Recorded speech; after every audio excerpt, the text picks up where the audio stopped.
महाभारतातील नावांचा गोंधळ सुटवण्याची वेळ आली आहे. तुम्ही कधी महाभारत वाचताना किंवा ऐकताना असे वाटले आहे का की हे सगळे पात्र कोण आहेत? कुंती म्हणजे कोण? पांडू आणि धृतराष्ट्र यांचे काय नाते आहे? आणि हे सगळे कौरव पांडव कसे एकमेकांशी संबंधित आहेत? आज आपण या महान महाकाव्यातील मुख्य पात्रांची ओळख करून घेऊ आणि त्यांच्यातील नातेसंबंधांचा नकाशा तयार करू. कल्पना करा की तुम्ही एका विशाल वंशवृक्षाच्या समोर उभे आहात. या वृक्षाचे मूळ म्हणजे राजा शांतनू. शांतनूचे 2 पत्नी होत्या, गंगा आणि सत्यवती. गंगेपासून भीष्म जन्माला आला, ज्याने आयुष्यभर ब्रह्मचर्याचा व्रत पाळला. सत्यवतीपासून चित्रांगद आणि विचित्रवीर्य हे 2 पुत्र झाले. पण दुर्दैवाने हे दोन्ही राजकुमार लवकर मरण पावले. आता येतो महत्त्वाचा भाग. सत्यवतीचा व्यास मुनीशी पुत्र होता, व्यास, जो नंतर महाभारताचा रचयिता बनला. जेव्हा विचित्रवीर्याचे पुत्र नसताना मृत्यू झाले, तेव्हा व्यासाने नियोग पद्धतीने 3 पुत्रांना जन्म दिला. धृतराष्ट्र जन्मापासून अंधा होता, पांडू फिकट गुलाबी रंगाचा होता आणि विदुर दासीपुत्र होता, पण अत्यंत बुद्धिमान होता. धृतराष्ट्राने गांधारीशी लग्न केले.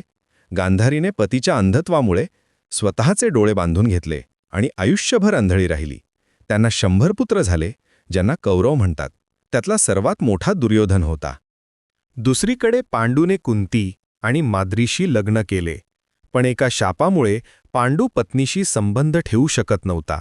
म्हणून कुंतीने तिच्या वरदानाच्या शक्तीने देवतांना आवाहन करून पुत्र प्राप्त केले. धर्मराजापासून युधिष्ठिर, वायूपासून भीम, इंद्रापासून अर्जुन जन्माला आले.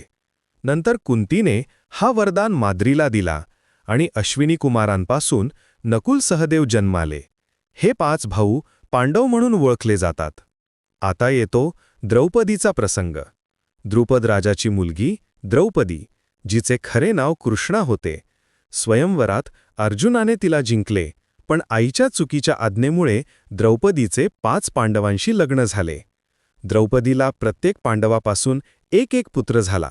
युधिष्ठिरापासून प्रतिविंध्य, भीमापासून सुतसोम, अर्जुनापासून श्रुतकर्मा, नकुलापासून शतानिक आणि सहदेवापासून श्रुतसेन.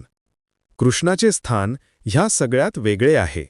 तो यादव वंशातील होता आणि पांडवांचा मित्र, मार्गदर्शक आणि सारथी होता. अर्जुनाची बहीण सुभद्राशी कृष्णाचा भाऊ बलराम होता आणि अर्जुनाने सुभद्राशी लग्न केले होते. त्यांचा पुत्र अभिमन्यू होता, जो युद्धात वीरमृत्यू पावला. कर्णाची कहाणी वेगळीच आहे. तो खरं तर कुंतीचा ज्येष्ठ पुत्र होता, जो लग्नापूर्वी सूर्यदेवापासून जन्माला आला होता. लाजेने कुंतीने त्याला नदीत सोडले आणि सुतपुत्र म्हणून त्याचे पालनपोषण झाले. कर्ण हा पांडवांचा सर्वात मोठा भाऊ होता, पण त्याला हे माहीत नव्हते आणि तो कौरवांच्या बाजूने लढला. भीष्म, द्रोणाचार्य, कृपाचार्य हे सर्व गुरु आणि मार्गदर्शक होते. द्रोणाचार्याचा पुत्र अश्वत्थामा होता, जो अमर आहे असे मानले जाते. शकुनी हा गांधारीचा भाऊ होता आणि कौरवांचा सल्लागार होता, ज्याने द्यूतक्रीडेत पांडवांचा पराभव केला. विदुराची भूमिका महत्त्वाची आहे. तो धृतराष्ट्र आणि पांडूचा सावत्र भाऊ होता, पण न्यायप्रिय आणि धर्मनिष्ठ होता. त्याने नेहमी योग्य मार्गदर्शन करण्याचा प्रयत्न केला. या सगळ्या पात्रामधील नातेसंबंध समजून घेतल्यास महाभारताची कथा अधिक स्पष्ट होते. हे फक्त कौरव पांडवांचे युद्ध नव्हते, तर एकाच कुटुंबातील भावंडांमधील संघर्ष होता.